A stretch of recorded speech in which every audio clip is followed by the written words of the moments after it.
our lungs, process it, Yeah, it's like when we exchange it, use the oxygen, get rid of the carbon dioxide. digest food, Food, same thing. nutrition. Yeah. So all of this demonstrates that there is a process built in by everything makes sense, something that is intelligent and wise. It's not a product of coincidence. nothingness It's not and coincidence to me.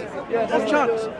So your question about if there was nothing as a creator, God, no God, this world would not make any sense. If there's no God, there should be nothing in existence. Okay. What about many gods? Have you ever driven a car when there are two independent steering wheels? I did when I was learning driving. The driving instructor, do you know that? Some of them have, but they have a clutch or something or a brake. Right.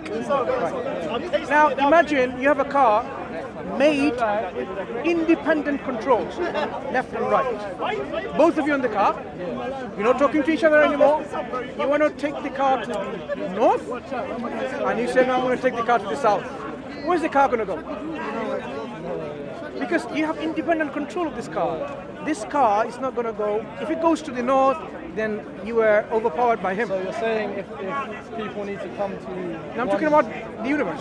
Okay. If the universe was a product of many gods, this universe would be in corruption and chaos and ruin. Imagine one god who's absolute says, rain now.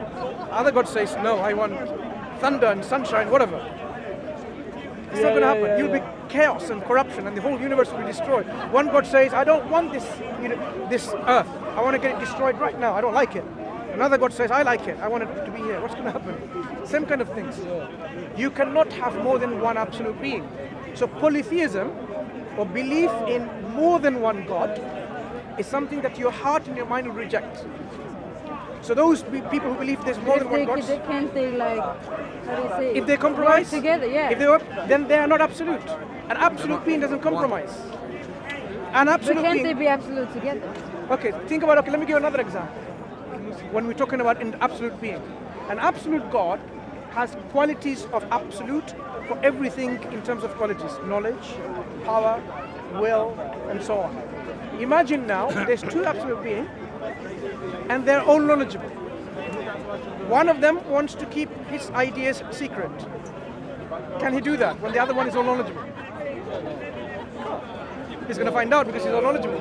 So you are actually now saying, I cannot keep my ideas secret, meaning I am limited, deficient. I'm being overpowered by something else. I'm not absolute.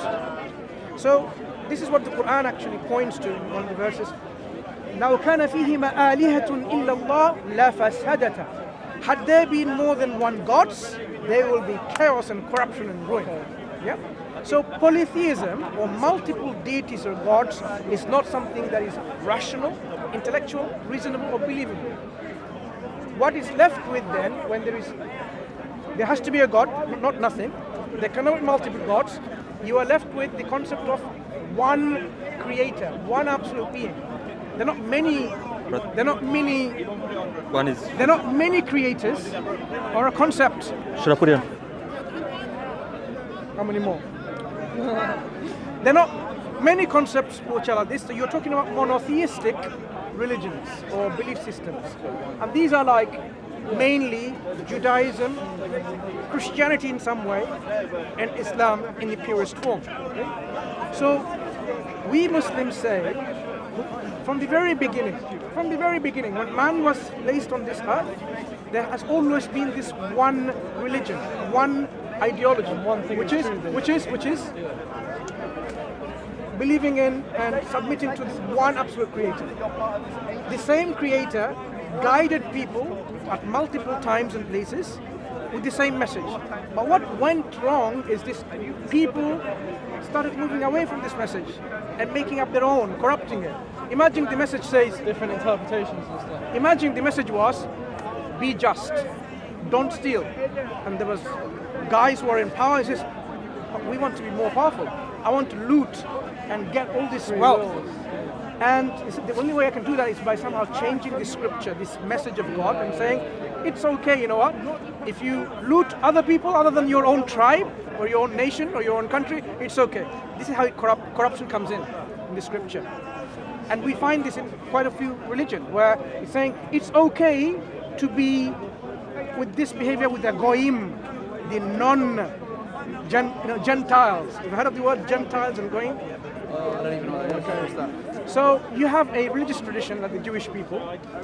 They are the Jews, the chosen one of God, and everyone else is the Gentiles, the goyims. You treat them different than you treat yourselves. So Not necessarily, but people who are not religious. no, people who are not born Jew. Oh. They have the way you treat them. Like for example, as a Jew, you cannot charge interest and usury because that's coming from greed. Imagine I want to build a house. I don't have money. You're rich, so I go to get money from you. You gave me £50,000, and then you say, look, give me £100,000 back. Why? You have no problem in your deficiency in money. You are so rich. Even if I did not give the money back to you, it's not going to decrease your wealth. And I was in need. You, from your compassion, because you're a compassionate human being, gave me, okay, fine, give me your money back, 1 year later. But demanding give me, on top of that, another £50,000, that's greed. Interest is actually this, where you charge extra based on this greed. So in Islam it's absolutely forbidden. In Judaism, you cannot charge interest to another Jew, but to a non-Jew you can. Do you see where the problem starts? Because when you treat people differently with this kind of things, this is where I'm saying in the past, the scripture eventually gets corrupted like this, where people have moving away from the real essence of the message that God gave for everyone, and you have it for your own self, your own tribe, your own family, and for everyone else that's different. So as time went by, people changed this message, and then they introduced the ideas of different things, and that's why you have so many different religions. But if you were to really deeply ponder on the roots of the religion, even in Hinduism that we talked about right now, that they're polytheistic. If you go to the scripture, it says, Ekang Ishar Dityanasti. There's one God and not two. It's there, it's still there. See, it's still something that you can decipher, and you can actually, what's this called? Extract from this, layers and layers of distortion. There is this core message that there's only one God. So polytheism or multiple belief system arose because people went away from the original message of God and they corrupted it. God, our creator, he isn't someone who just leaves people astray and do whatever he wants. He sends another prophet and another messenger, even to the same nation.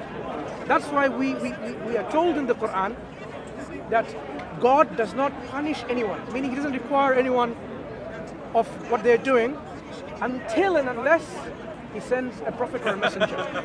Because that's only just. Imagine now the police comes along just over there and says, put handcuff on, arrest. You have committed the crime punishable by death because you are speaking in Speaker's Corner. They can't do that because there is no law preceding this. If there was a law, they have to make it clear that speaking in Speaker's Corner is a crime punishable by death. We were not aware of it. They didn't make it known. So God does not account people for what they do until he tells them what they're supposed to do. That's why the prophets and messengers comes and tells us, this is what you should do. Be good and kind and compassionate and merciful and just. Don't be greedy, don't deceive, don't cheat, don't lie, don't rape, don't murder. Do's and don'ts. And many of these do's and don'ts, as you alluded to earlier, is something that is common to everyone. Why? Because that was the message that God sent to everyone. It's still there. It's still there. So can I just say, so what we were talking about is, so we were saying that the guy over here was saying, he was talking about Christianity. Christianity and why They are wrong. they're wrong and I'm right, basically. So what I was saying is, so you're talking about all the creationism and God and stuff. The thing is, no one, we can say everyone has their own opinions, but no one knows for a fact. That's what I'm. No one knows for a fact what is the truth of creation. This has happened where people living today. This happened so many years ago. No one knows this for a fact. So for all these people, they're just following their beliefs and their religion and they're following Their truth. They're following their truth based on what's happened to them in their life and like the impacts of the world. So basically saying, how do we know it's the truth? How do we know it's the Not truth? necessarily. I'm just saying for the gentleman over here that was talking about I'm wrong, you're right, my religion is wrong, your religion is right. I personally think that's something that shouldn't be done because religion, as all base religions, yes, like as you said, like people misinterpret stuff and try to twist religions and use it in bad ways and stuff. But at their base and at their foundation, the purpose of all religions is good and is to help people live a better life and help people do good. So I personally think you shouldn't tell someone I'm right and you're wrong. Just, you know what I mean? Like, Just to address this point. So it seems logical in a way, what you said, but we need to think, deeply enough. And this is what Islam demands us to be critical thinkers, deep reflection on our own self, on our universe around us, and then we will easy for us to come to the right conclusions. So, as I said, the Islamic model or the understanding of religion is this: there has always been one way of life acceptable to God, only one way, and that has been from the very beginning to the very last of the Prophet and Messenger. What has happened throughout this time is people have changed it into different forms. So our role of the mind is to find out the uncorrupted form, if it exists, which we say it does, from the corruption. So what are the signs of corruption is what we should be asking. So there are various ways of looking at it. You can study every single religion, which are monotheistic, or you can start with one and go one by other, depending on how much time you have. Okay? So when people say we have no right to judge others, that's true, but we still have to decipher the truth from all this around us. And there can only be one truth, not conflicting truth. If God is one, think about it. If God is one, and He alone is to be thanked for, to be glorified and praised, that's worshipping. Yeah? And then in one religion it says, I have a son, worship him too. Or I have a wife, worship her too. Or if you worship my wife or my daughter or my son, I'm going to put you into hellfire forever and forever. And another religion... Wasn't you said about like prophets and stuff, you should only follow as a prophet. So isn't Jesus... In Islam, Jesus is a prophet. And in Christianity, He is Son of God. By the way, I'm not a practicing Christian, so I don't know all my stuff. We can all learn from each other. That's the whole idea. Yeah. So, in Christianity, he's considered to be a son of God and elevated also to God. Okay? That's why many people, they will not say he's son of God, they will say he's God.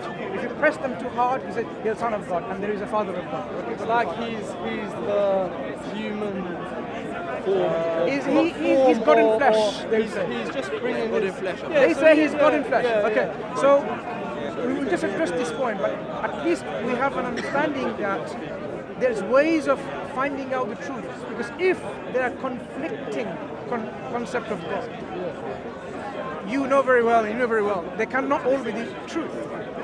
God has a son, you should worship him too, and God has no son. If you worship God having a son, you're going to go to hell.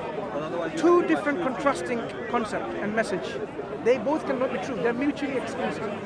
So that's why we need to understand how do we then filter this. Okay?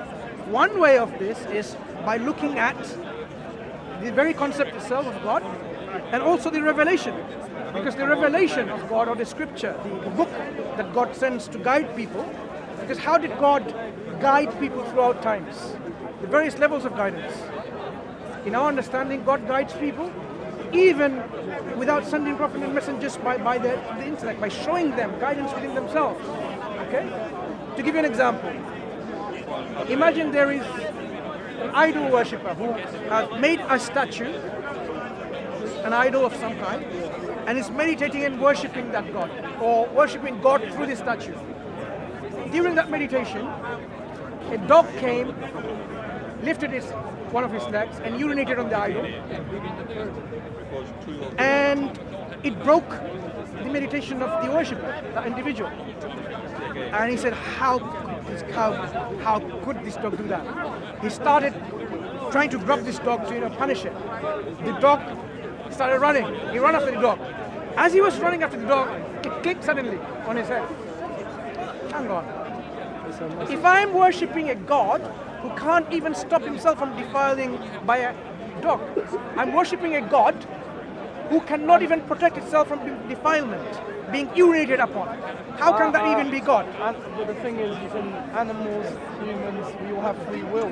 So I think you're... No, I'm not talking about the animal. I'm talking about, he's thinking about God. Yeah. The God is worshipping So it's not... has no power itself, an idol, to be protected from urination by a dog. That click, that spark was the guidance for that individual, that gentleman or woman.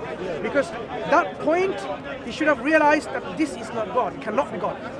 I'm worshipping the wrong understanding of God. God cannot be my idol that I've formulated.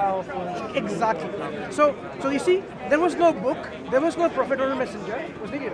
God can directly guide people through these kind of moments in life.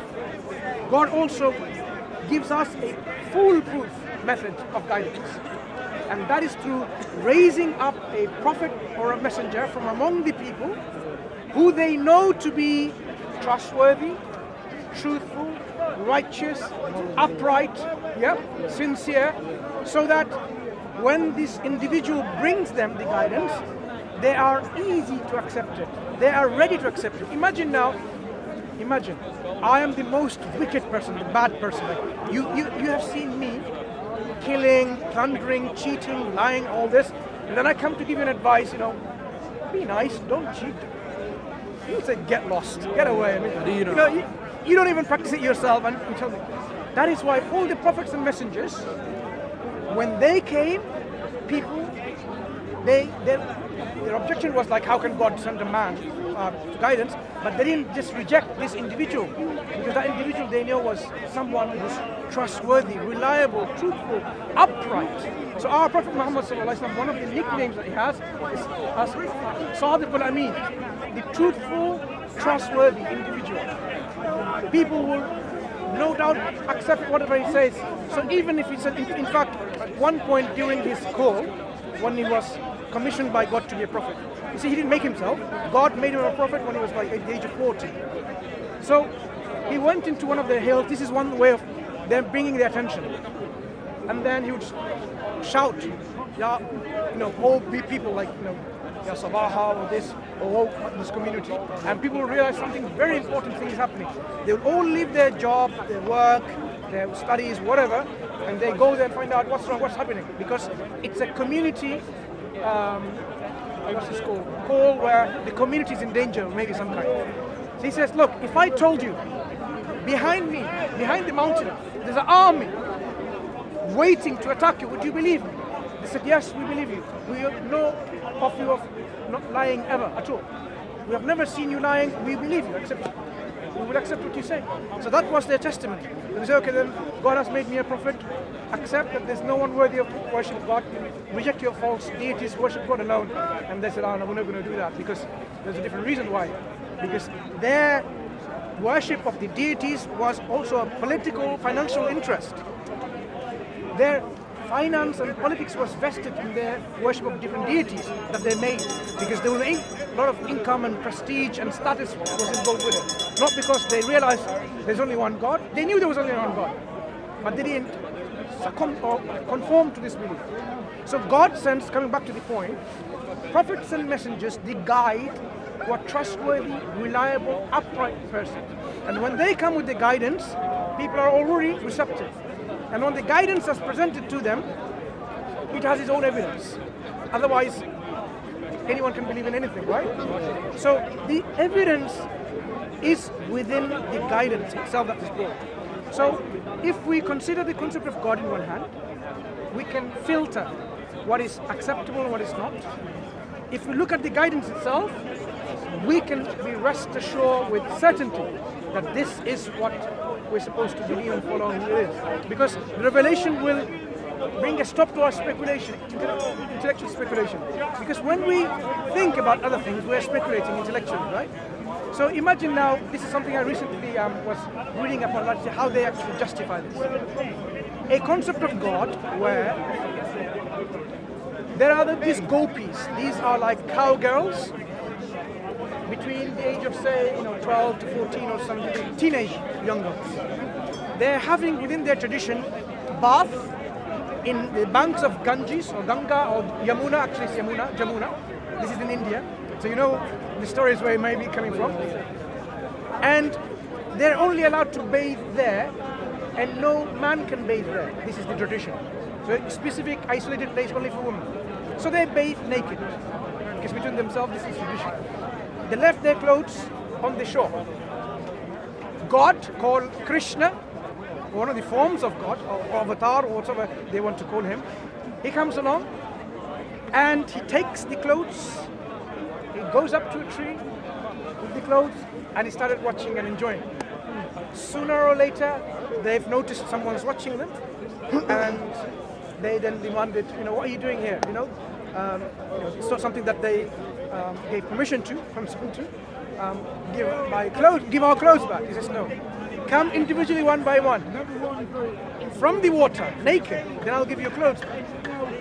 They're trying to give a lot of reasons in terms of how these people who are worshipping him in the first place wanted to be the wife of this individual god, and that's why it's okay. But if you look at it, he is asking for this naked girl to come open because he wants to enjoy their beauty, their nakedness. And the poor girls, think about it. Does that click to you that this is God Almighty, the one who's just, the one who's pure, the one who demands purity? To me, I'm sorry, I have to disagree with these Hindu traditions. However, you depict that this is actually like, some kind of symbolism. Yeah. So, I agree. Like, so that concept of God, it's fair enough if you're like singling out certain ideas and certain arguments. Or you're filtering you're filtering them from a religion. Yeah. So that I believe is because your heart and mind has been believe equipped with certain ways to filter which is something not believable to something which your heart and mind would be finely tuned with. I believe that is a good thing. Good. But So what I do think is that's what my point is. I think religions are very broad, and there's so many ideas and so many opinions. but take it to the conclusion. So many, I will. There's so many ideas from the religious books that you can apply to modern day life and stuff. But I think that's what my point was. I'm talking about the concept of religion God. as a whole and the idea as a whole of the religion and the person's intent in following this religion is really good. So I feel like I shouldn't tell someone to. So if you're both Muslims, I shouldn't tell you because I don't believe in. Because I don't follow a certain religion, I should tell you. Believe what I, That's the believe what point I we're believe, discussing. At this point, we're not going to judge anything. because of little differing. But do you follow one thing? We're not judging any No, religion of course at we're all. not. Of course we're What not we're judging, doing but is I'm we are trying to filter the true and the right, come to the one correct concept by using your mind alone or using the revelation. So you've heard about the Christians talking about God, right? Yeah. Let's briefly touch upon this concept. You have a God who has a son, who comes down, who's supposed to be all knowledgeable, and he says, I don't know the hour. You will see this is one of the things that we ask our Christian friends most of the time. How do you explain this? How do you justify believing in it? If you are all knowledgeable, think about it. If you are all wise and all knowledgeable from eternity to eternity, meaning you know the past, the present, and the future already. What's your name? Owen. Now, imagine I know Owen, this name, and I don't forget. I will always know this name, yeah? Because I am all knowledgeable. Then I go to place over there, and then I don't know your name anymore. Is that possible while I'm supposed to be all knowledgeable? Doesn't matter where I go. If I'm all knowledgeable all the time, I will always know your name. So what they're saying, God sent his son, who is also God. He came down on earth, took a human body. He doesn't know everything. I would say that doesn't make any sense. Because if you are all knowledgeable to begin with, you will always be all knowledgeable. You cannot be less than all knowledgeable. You cannot be. Because you know the future already. There's nothing more to know. You know it already. Then how can you not know it unless you forget? And that is an imperfection, a deficiency in a concept of God. God is a perfect being with his attributes. If he has knowledge, it's perfect knowledge. So 100% all knowledge, not 5%, and 90% knowledge and 10% ignorance. It doesn't count. So just this one example will tell you there's something definitely wrong with this belief system. Somewhere something went wrong. That is why we say Christ, he came to tell people to worship God, his God, and of course he's not all knowledgeable because he's a creation of God. The creation of God, you, me, and everything else, is not all knowledgeable. All wise, all knowledgeable attribute only belongs to the one absolute being, that is God. Okay? So when we filter, we can arrive at the correct conclusion. Okay? And if you look at the concept presented in the books, if it doesn't get in line with your heart and your mind, there's something wrong with it. Because God who created you knowing that what you are capable of accepting or capable of rejecting. He cannot force you to a book which says God is a half elephant and half man as a result of chopping the heads off the man's head, Ganesh, and then the only thing that's the story I have to tell you again very briefly. There was this god, he has a wife, goddess, and he has a son, right? He puts his son on the guard in front of the door, so no one goes inside, So wife is there, right? Whatever reason, okay, that's just to protect the family. For whatever reason, he didn't do that. He became angry. God, the husband God, or the father God became angry. He chopped off the head of his son. And then he eventually realized, what have I done? I've killed my own son. Not killed my, chopped my own son. So he looked around, saw an elephant, chopped off the head of the elephant, put the elephant's head on the half decapitated body, and now you have an elephant head and a human body. His name is Ganesh. If you ever go to East London or Wembley, Middlesex, and go to a jewellery shop, he's the god of economics. To the Hindus, they worship this Ganesh. You will see elephant, the trunk, but he's got a belly and a human body. But you will ask yourself, what kind of concept of God is that? It doesn't get tuned with your heart and your mind. So what we're saying is a concept of God which you and I are seeking to find the truth must make sense to you. Now let me give you an example. And you tell me honestly. This is from the Quran, right? A book that we believe in. So I'll show you from the English translation. It's only 4 lines. A small surah. A surah is like a chapter in the Quran. And the Quran is composed of 114 surahs as a whole book. And this chapter is called chapter of ikhlas or purity. It presents to us the concept of God in a nutshell. And see, if your heart and your mind is finally in tune with it, or your heart and your mind says averse to it, it's not for me. Yeah? Think about it, because the true concept of God from God through his revelation must make sense about him. Say he is Allah, the one. Allah, the eternal refuge, the one who is without father, mother, individual. Basically, he is absolute. What word is that? Yeah. He is absolute, perfect. That's what it means, the Arabic word. So, absolute, independent.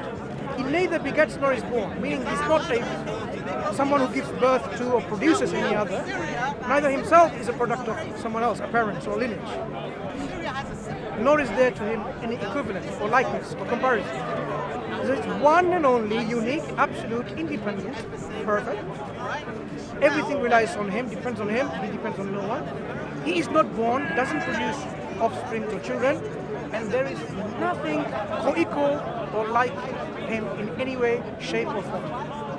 Consult your heart and your mind. Does this concept of God make sense to you? There is one absolute being. Has to be one. Has to be one. Why do they say it's like This is just Arabic language. They have to use the language. This is how God described himself. You can use he, she. There is no it in Arabic language. So God tells us he's not a man or a woman. In fact, he created both. He is not a gender. This is just a language where the Arabs used in customary to describe God to be someone who is free from any gender. So if God used she, you can, because there's only two gender pronouns rather in Arabic language. One can ask, is God a female? Same question can ask. So what are you going to use? There is no, either he or she, that's what you're going to use. So Arabs say the sun is one gender, moon is one gender in terms of how you say it. When you say, okay, I went to a ship and she was beautiful. Ship, using a feminine attribute.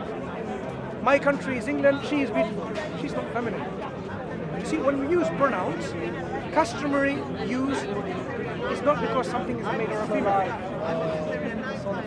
Yeah, it's not because something is a male or a female. A ship is not a female, neither is a country.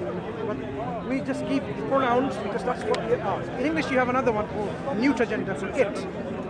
In Arabic, no. So God chose the masculine gender, like he says clearly he's not a man or a woman.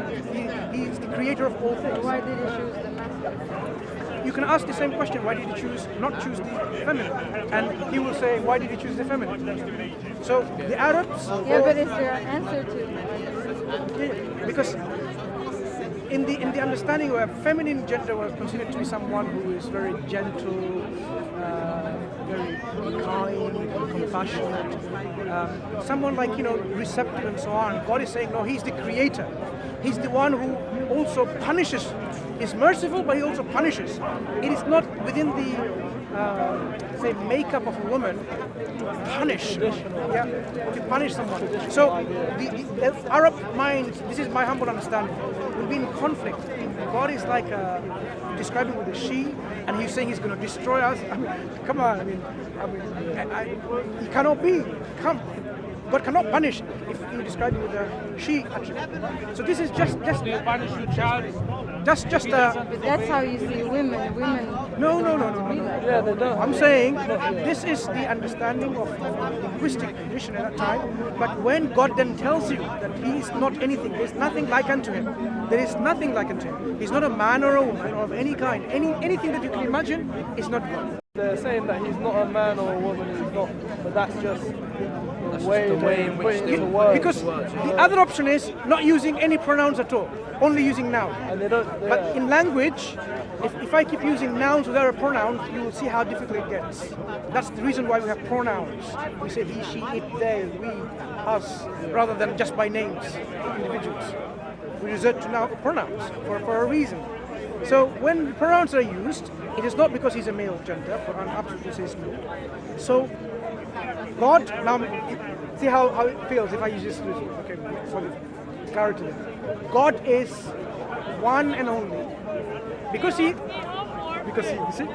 God is one and only, God has to be absolute. If God is one and only and absolute, he cannot be born, because there will be someone else who is born from. Then he will be dependent on someone else.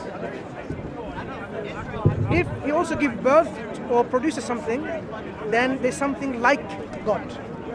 So if God is one and only and absolute and independent, not born, doesn't give birth, can there be any likeness to God in any way, shape or form? There cannot.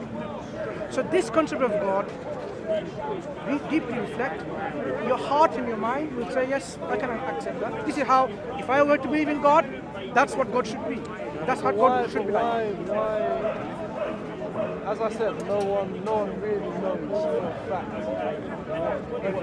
Let's address that what one. God is and how What makes you believe in the Quran? Okay, so let's address this. Why can't I believe that this idea of God is not right, and why can't I believe? Because You have to give your reasons. I feel like you're not.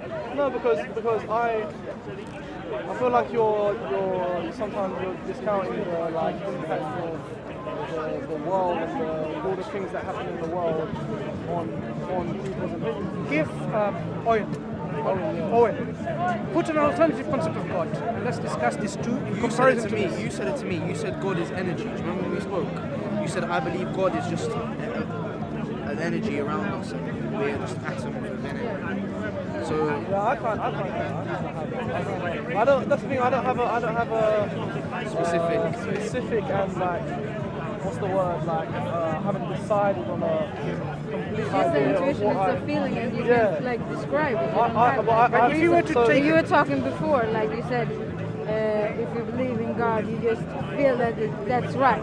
Like this is the right way. You just feel it's in your heart. You don't really have a reason for it, and that's the same.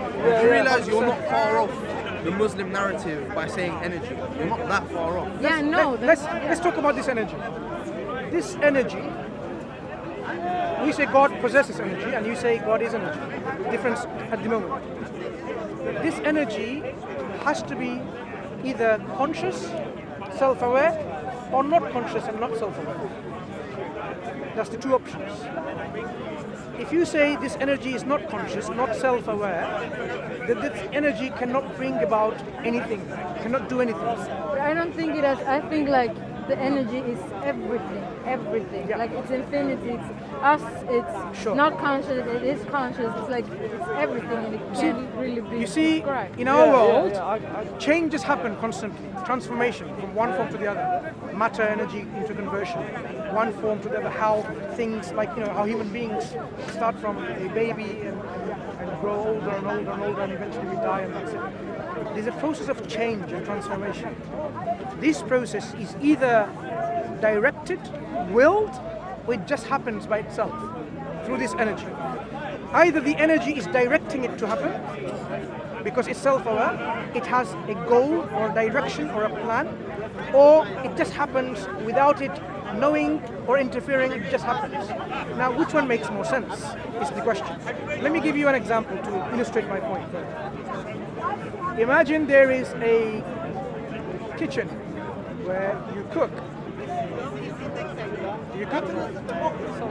Sometimes. Now, so he finds your kitchen, comes to the kitchen, and he sees everything's there.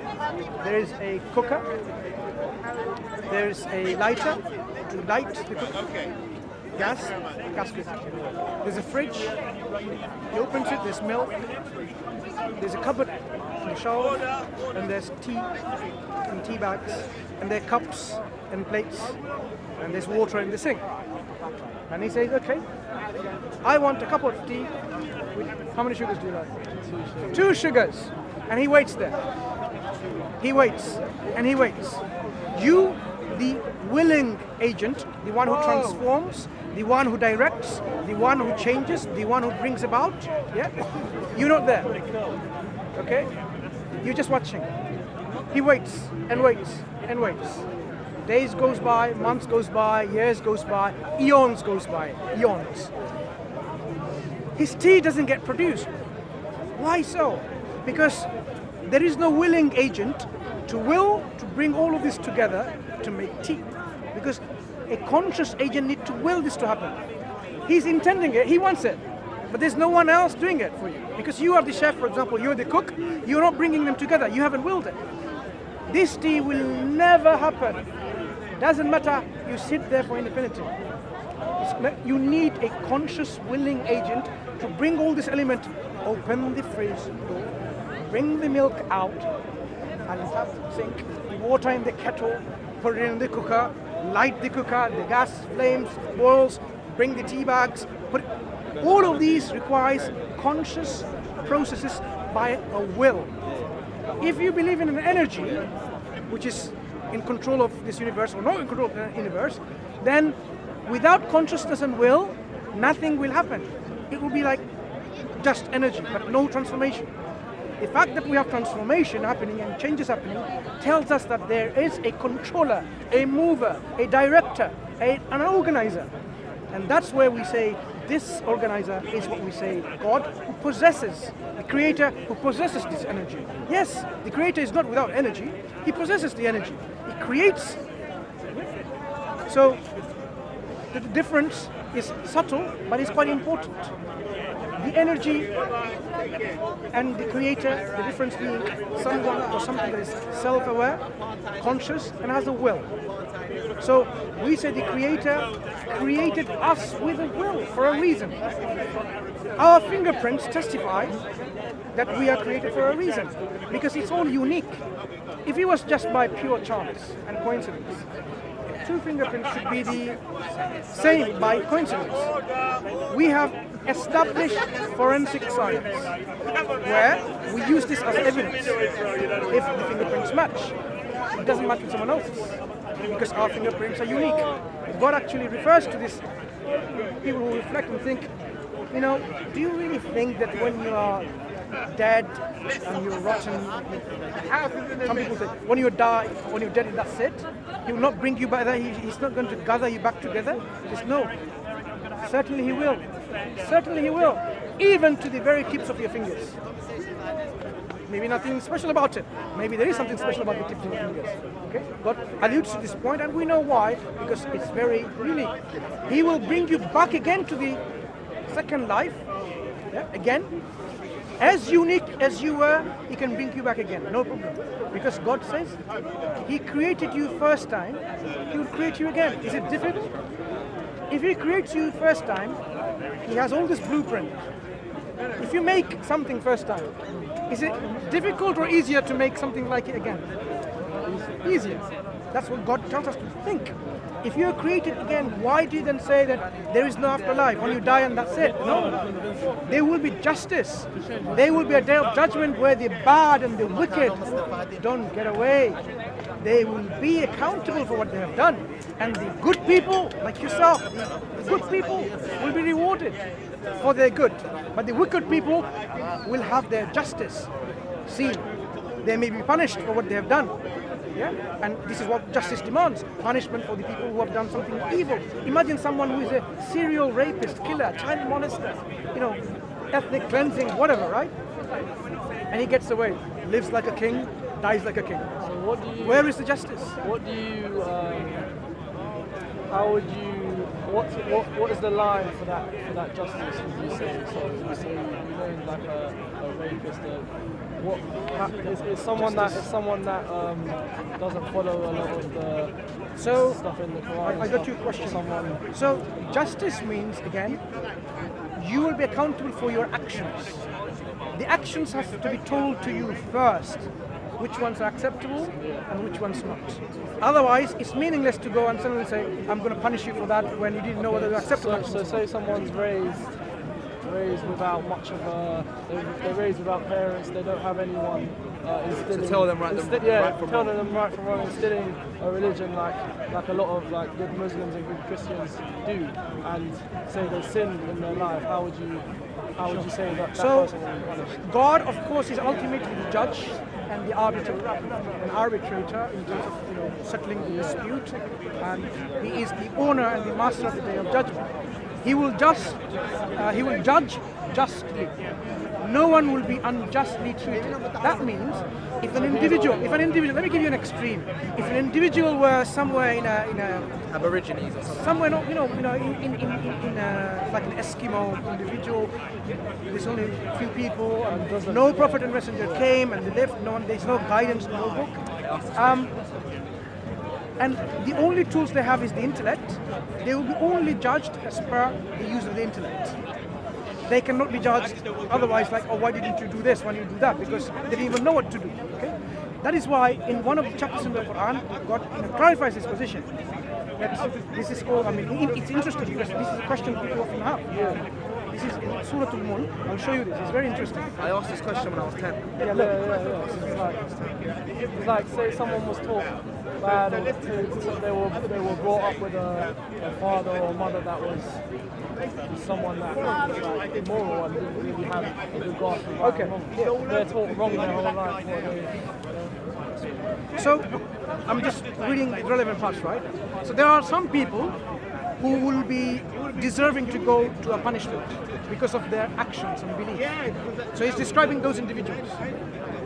And for those who disbelieved in their Lord, is the punishment of hell, and Disbelief, what does that mean? they disbelieve, didn't believe. Don't believe in what? Disbelieve in the Lord, meaning they didn't believe in the Creator and all His attributes, they didn't believe in the laws or the guidance sent. But it has to be made clear to them. Right? Wretched is the destination. When they are thrown into it, meaning the hellfire,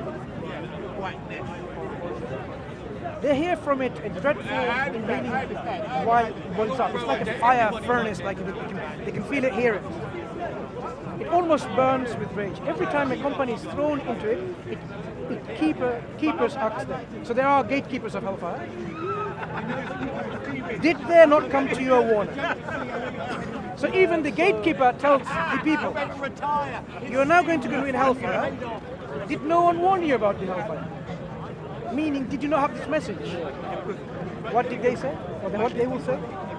They will say, yes, a warner had come to us, but we denied and said, Allah is the name of God, has not sent down anything. You are not, but in great error. So they will say, yes, there was a prophet or a messenger or a warner, but we didn't believe in them. We denied them. We rejected them.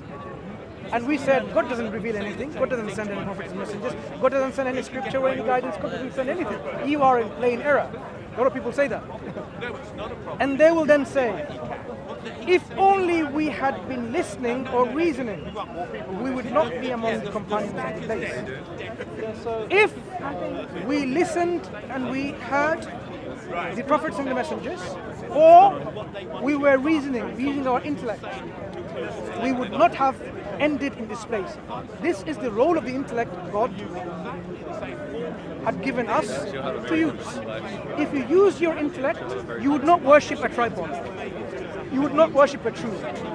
You would not worship a tree or a half elephant and a half man. You would not.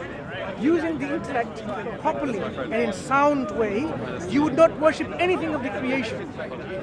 The only thing that your intellect will tell you that is worthy of worship is nothing except the creator of this universe, this cosmos. If you use this intellect and no prophet and messenger came and you said, there is a God, I submit and surrender, you already have believed in him, and this is your judgment is not going to put you in hellfire, because you have arrived to the right conclusion that there is a creator who is one and only and absolute. So where it says about I don't know where it says about disbelief. Yeah. So in Islam, a disbeliever is a kafir. You've probably heard this word. Oh, you're a kafir. You're a kafir. A kafir linguistically means someone who covers. A farmer is called a kafir. Why? Because they cover the soil with the earth, knowing the soil is there, knowing the earth is covering. So there's a knowledge involved in this action. A kafir in Islam, in its technical meaning, someone who knows the truth and then rejects it. So the question that we were discussing, if someone doesn't know the truth, you cannot technically say this person is a kafir. How can you know the truth? Sure, because what you just said, I feel like is a conflicting interest, because you said God will send a prophet to a messenger or prophet to teach you how to live your life, but you also have your own intellect. You said that your intellect is influenced by God, and your intellect is influenced by your beliefs. So same Excuse me, are you she's focusing, so just Yeah, no, I can talk to her. Can I talk to you? Yeah. She's got a mind about it. I thought she was listening, but up to you. The reason I say that, there are some people here in the park, just to introduce you the park dynamics. I come here to tell about Islam and present Islam to people and reason with people with Islam. The lady here, can I finish? You see, she's not even allowing me to speak. She's got a mind of it. You interrupt into my conversation. I know, I can talk to whoever but I'm just explaining to the lady who choose who she wants to speak to. You choose who you want to speak to, no one's gonna speak to her. But what I'm saying simply, she's a Christian missionary, like we are Islamic, you can call it Muslims, who've come here to share the message of Islam. She's here to Carry share. on the conversation and stop making it My about friend, oh, just one second. missionary. Excuse me. Do you see the problem? Carry on the conversation. She is asking me a question not make it quickly. and Exactly. Go and you ask see and the then go. hatred. Thank you. No, I'm going to be Alright, let's here. not Oh, she's going to be here. So that's why I'm saying. I have the Carry right on to the- be No. That's what I'm saying. conversation. So Why it are is. you insecure? It is not proper This is that their while you were behaviour. listening, It's great. she is trying to interrupt this discussion and talk about Christianity. By all means, go ahead, right? But we'll talk about another thing. I'm just showing you how, you know, come on, have your own discussion. Yeah, go ahead. Let's just carry on. Yeah. So Owen. So what I'm saying is, can I just finish because I was making a point. oh, go ahead. So, I feel like what you're No, up to saying. you. I feel like what you're saying there's conflicting interests. Because you said about we're talking about God will send a messenger or Prophet messenger and using the intellect. and then you also said that our intellect can be influenced by God. And No. I said we have to use the intellect. The Quran reprimands us for not using the intellect. The Quran says there are people who worship the idols, and those people say, we've seen our forefathers worshipping the idols. And the Quran says, what if your forefathers were wrong? You're not going to use your sense. They could be wrong too. You can't just simply say, I was born in a family of people who worship a monkey and I'm worshiping a monkey. What happened to your intellect? So God constantly wants us to use the faculty of intellect to revive us in the right thinking. But intellect has its limitation. You say that the intellect tells us one thing and it's the same forever. No, The intellect, is- a sound intellect would not contradict God's revelation. Like the example we said about God being all knowledgeable. How do you define a sound intellect? Yeah. So the sound intellect, give an example of a sound intellect. God is all knowledgeable for all the time. Then he comes down and he's ignorant. The sound intellect will tell you all knowledgeable means all time, all knowledgeable, not 5 minutes ignorant. But if someone says, I'm using the mind, just because the book says so, I'm going to accept it. It's God became ignorant for 33 years or whatever. That's not the use of a sound intellect. Because you are now leaving the use of the intellect, suppressing it, and then subscribing to what a particular book may say. Because you're giving priority to this book and saying, no, this takes priority. Even though your mind does understand that there's a contradiction. Yeah? So sound intellect would not contradict God's true revelation. This is one of the principles that you should go by.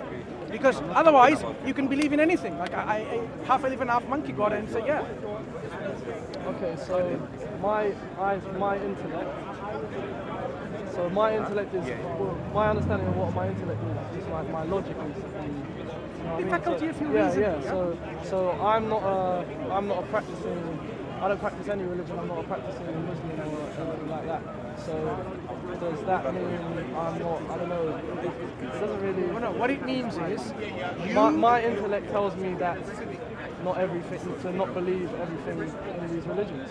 So your does that intellect- make me a disbeliever, or does that mean if you use your intellect as you are using it, you would know all of these religious ideas and ideologies cannot be all true.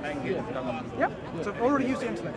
So that means which one is the truth, you need to decipher and filter out. You can use your intellect to filter out, and this was the process that we were showing earlier on in terms of which makes sense or not. Okay? Your intellect will then direct you and saying, oh, this doesn't make sense. God is unknowledgeable, not unknowledgeable. God is like a pervert watching naked women having a bath, and so on. So there is this intellect role that you can clearly use, and then say, look, let me now look at this book. Book is something that God supposedly had sent and revealed through the prophets and messengers to guide us to. How does this book tell me about himself and about everything else, right? Does it tell me that I'm created, I'm already doomed? He's created me and I'm already doomed. I'm already guilty. Imagine, you open a bank account and then the next one they tell you, okay, you're in debt, my friend, £1 million. Just feed the debt into your account.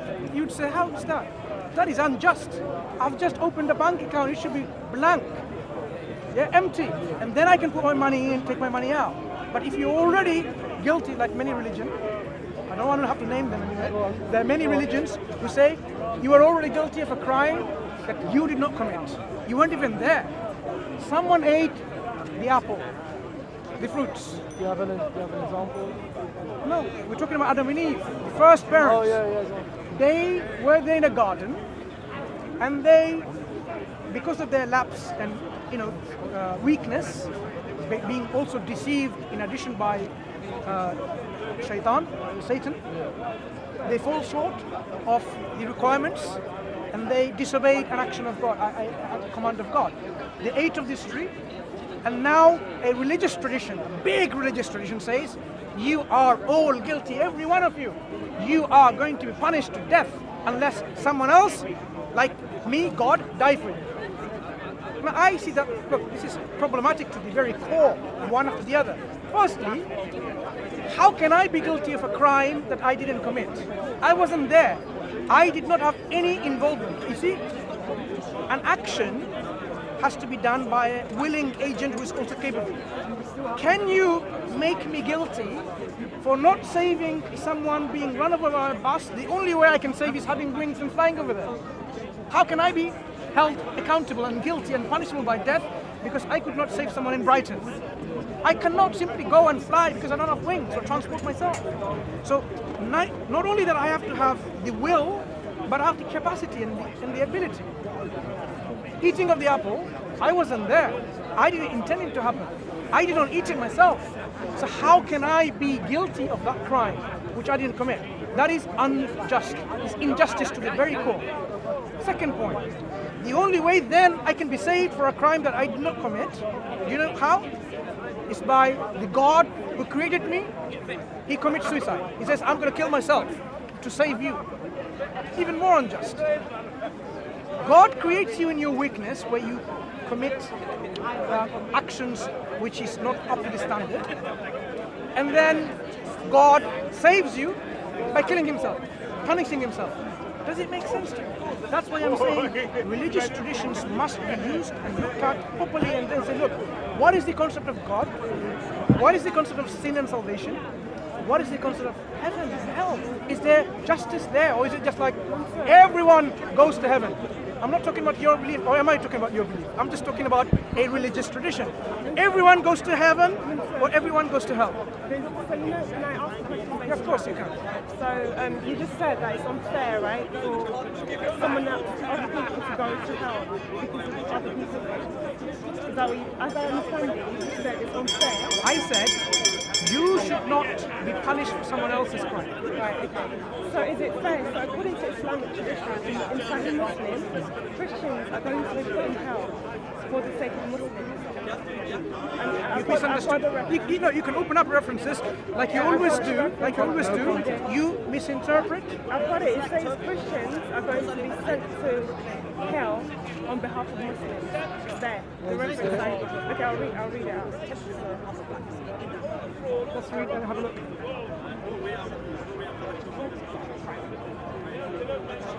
Zach said But even that, if you look at it, how can the Christians go to hell? Because of what? Someone else.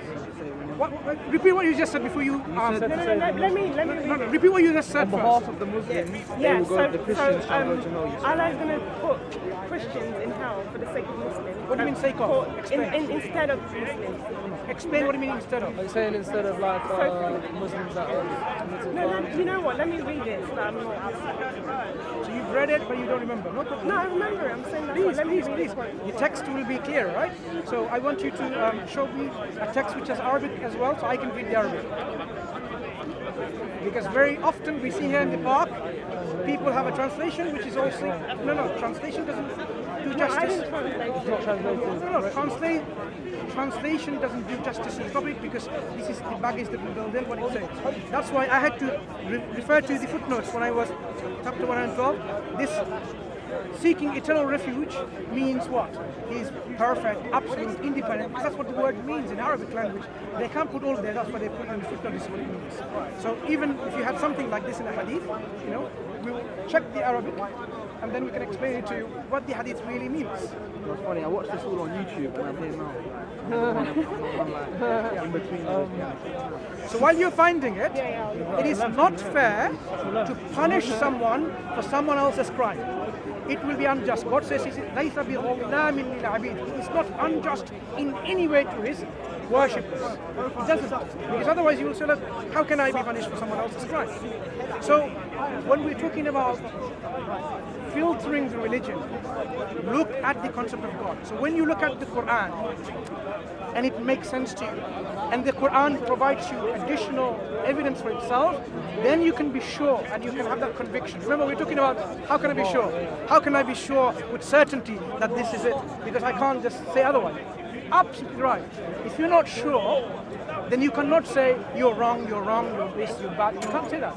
You can only say, once you're absolutely sure that in my understanding of things, I think this is true, and based on that, this is not true and this is not correct, this is wrong.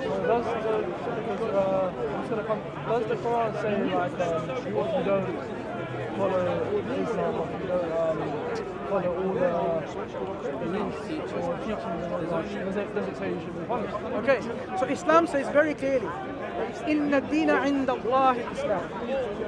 Surely the only acceptable religion or way of life is Islam, is sincere, pure submission to God. And whoever seeks any other way other than Islam, it will never be accepted of them.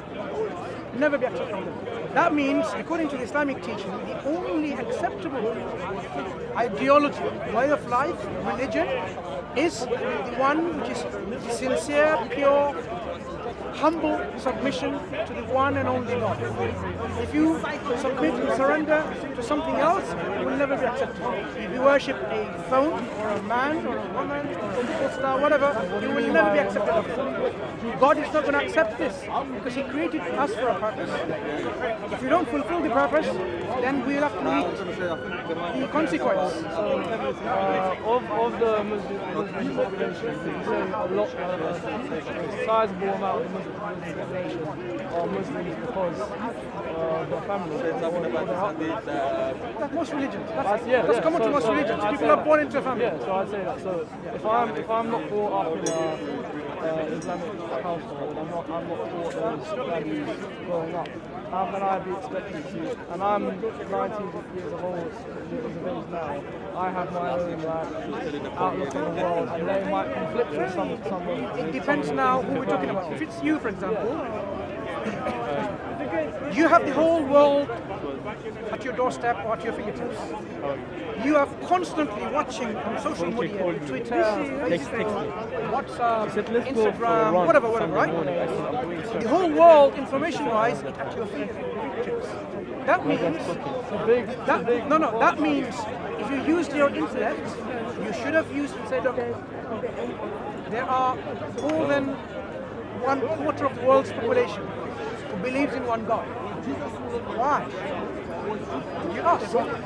They believe in one God, which makes sense to me. They don't believe in three in one God. They don't believe in multiple gods. They don't believe in idols. So a lot of people do believe. No, I'm saying when you yourself were to ask this question, you using your intellect will then coming to a point where you will not have an excuse saying, oh, I didn't know, no one told me, because the information is now bombarded to you from everywhere. No, you came to Speaker's Corner, guess what happened? You came to Speaker's Corner, information came to you. You didn't come to the information came to you from us. Information is always being passed on to us, whether we've been bombarded with information passively or actively. Always. But if he was a 90-year-old woman or a man in a home who have no information because she or he doesn't look into the internet or have access to a library, doesn't have a copy of the Quran and so on, it's totally different. Because how much of the information did they have access to? You can only be judged with the information that you've been accessible to yourself. Like we said about the intellect is also there. So if that individual using the intellect realize I can't worship a tree or a monkey or an elephant or a human being, or God is a trinity, whatever, then you already see that these people Day of Judgment, they'll be in a positive light. Why? Because they are coming closer to the understanding of God is. That's how much the intellect can arrive to. Your intellect cannot come to the conclusion about that God is this, everything. There's a limitation of intellect. There's a role that intellect can play, but it cannot answer all your questions. Yeah? But intellect can then also, at the same time, reject many of these concepts about God. Yeah? So it might not affirm all of them, but it can reject a lot of those false concepts of God. That's where then when you look at the revelation will confirm your intellectual thinking, intellectual guidance, and then say, that's okay. I accept, I submit, I surrender. Because you are the only one worthy of worship, no one else. That's why the process of accepting Islam in our tradition, you know what it is? The first one is of negation. You have to negate nothing worthy of worship. La ilaha. Unconditional, that's it. There's nothing worthy of worship. So imagine everything, nothing. Man, woman, tree, flag, nation, pop star, celebrities, nothing worthy of worship. And then you affirm, but the one and only true God. That's the process of accepting Islam. So there is this role where intellect and the guidance plays hand in hand. No wonder God didn't just leave with our intellect only. He sent prophets and messengers.